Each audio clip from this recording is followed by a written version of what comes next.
আসসালামু আলাইকুম দর্শক শ্রোতা। বিএনপির ভিতরে আবার শুরু হতে যাচ্ছে একটা নতুন তামাশা। রাজনৈতিক দলের ভিতরে হঠাৎ করেই শুরু হলো এক অভ্যন্তরীণ ঝড়। কেউ জানে না কার উপরে পড়তে যাচ্ছে এই ঝড়ের আঘাত। তৃণমূল থেকে কেন্দ্র সবাই এখন আতঙ্কে জমজম একটা অবস্থা, কারণ এবার আর কোনো ছাড় নেই। এক সিনিয়র নেতার বিরুদ্ধে অভিযোগ উঠেছে চাঁদাবাজির।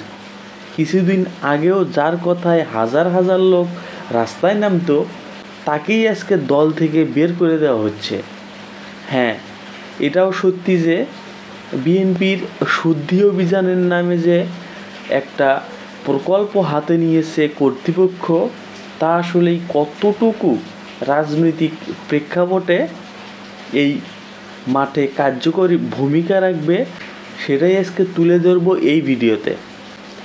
কেন এই অভিযান হঠাৎ করেই তা শুরু হলো এবং কারা পড়ছে এর নজরদারির মধ্যে। মিটফোর্ডের হত্যাকাণ্ডের পিছনে সত্যিই আদৌ কোনো ষড়যন্ত্র আছে কি না, আর ষড়যন্ত্র থাকলেও বিএনপি সেই ষড়যন্ত্রের কলকাঠি নেড়েছে কি না, আর বিএনপির পরবর্তী পদক্ষেপগুলো কি কি হতে যাচ্ছে, চলুন একটু বিশ্লেষণ করা যাক। বিএনপির স্থায়ী কমিটির সদস্যরা বলছেন যে শুদ্ধি অভিযান শুরু হয়েছে ইতিমধ্যেই। বিএনপি এখন এমন একটা অবস্থানে আছে যেখানে ভবিষ্যতের রাজনীতিতে টিকে থাকা নির্ভর করছে দলীয় শৃঙ্খলার ওপরে। দলের ভাবমূর্তি নষ্ট করেছে কিছু চাঁদাবাজ, দখলবাজ আর সন্ত্রাসে যুক্ত লোকজন। ডক্টর খন্দকার মোশাররফ হোসেন স্পষ্টই বলে দিয়েছেন, অপরাধ করলে আপনি যত বড় নেতাই হন, বিএনপির পক্ষ থেকে রেহাই নেই। নজরদারির আওতায় আছে প্রায় 4,000-এরও বেশি নেতাকর্মী। সারা দেশে যারা এই অঙ্গ সহযোগী সংগঠনের প্রায় 4,500 জন নেতাকর্মীকে টার্গেট করে বসে আছে। এখন কার দিকে গুলি ছুড়বে এটা সময় বলে দেবে। তাদের বিরুদ্ধে দখল, চাঁদাবাজি, সন্ত্রাসী কর্মকাণ্ডের যে অভিযোগ উঠেছে, 2-3 দিন আগেই ঘটে যাওয়া সেই মিটফোর্ডের ঘটনাকে ঘিরে সোশ্যাল মিডিয়ায় রীতিমতো এখনও যুদ্ধ চলছে। বিএনপি বলছে যে আমাদের দলের পিছনে অনেকভাবে ষড়যন্ত্র চালাচ্ছে বিরোধী দলীয় নেতারা। এখন বিএনপি দাবি করছে সরকার ও আইন শৃঙ্খলা বাহিনী ইচ্ছাকৃতভাবেই বিএনপিকে ব্যর্থ করতে, আর এই গভীর ষড়যন্ত্রের পিছনে যে একটা গাফিলতি আছে সরকারের, সেটা তারা সরকারের উপর রীতিমতো চাপিয়ে দিচ্ছে।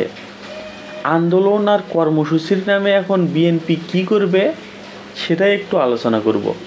যুবদল, স্বেচ্ছাসেবক দল আর ছাত্র দল, এই 3টি সংগঠনই সারা দেশে বিক্ষোভ মিছিলের ঘোষণা দিয়েছে। নয়াপল্টন থেকে শুরু করে শাহবাগ, মালিবাগ থেকে শুরু করে বাংলা মোটর, রাজপথ দখল করতে চাচ্ছে তারা।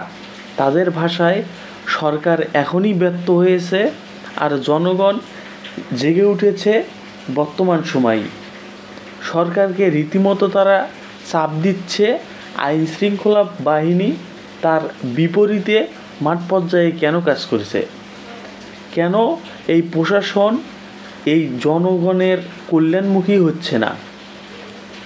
এখন আলালের ভাষ্য ও হুমায়ুন কবিরের বার্তায় এটাই এখন স্পষ্টত প্রমাণ করে যে দলের ভিতরে অভিযান আমরা চলমান রাখছি। অপরাধী যে কেউ হোক, তারা রেহাই পাবে না কোনোভাবেই। হুমায়ুন কবির অন্যদিকে আবার বলছেন, সরকার যদি ব্যর্থ হয় তাহলে জনগণ প্রতিরোধ গড়ে তুলবে। বিএনপি এখন সরকারকে সহযোগিতা করতেও প্রস্তুত রয়েছে।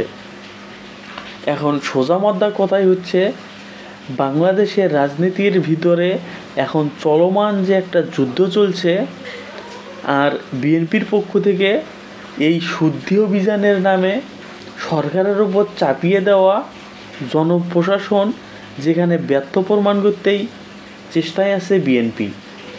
এখন এইটুকু দেখা যাক যে এই যুদ্ধের শেষ কোথায় গিয়ে ঠেকবে। আপনার কি মনে হয় বিএনপির এই শুদ্ধি অভিযান কতটুকু সফল হবে? বিএনপি আবারও কি কোনো রাজনৈতিকভাবে নাটক করতে যাচ্ছে বড়সড়ভাবে? কমেন্টও অবশ্যই জানাবেন। ধন্যবাদ।